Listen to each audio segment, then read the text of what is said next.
আমি এত যে তোমায় ভালোবেসেছি, তবু মনে হয় এ যেন গো কিছু নয়। কেন আরো ভালোবেসে যেতে পারে না হৃদয়? আমি এত যে তোমায় ভালোবেসেছি।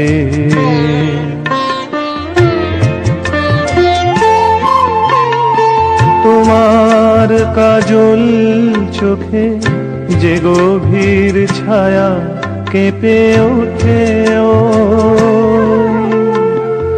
তোমার আধারে ওগো যে হাসির মধু মায়া ফোটে, ও তারা এই অভিমান বোঝে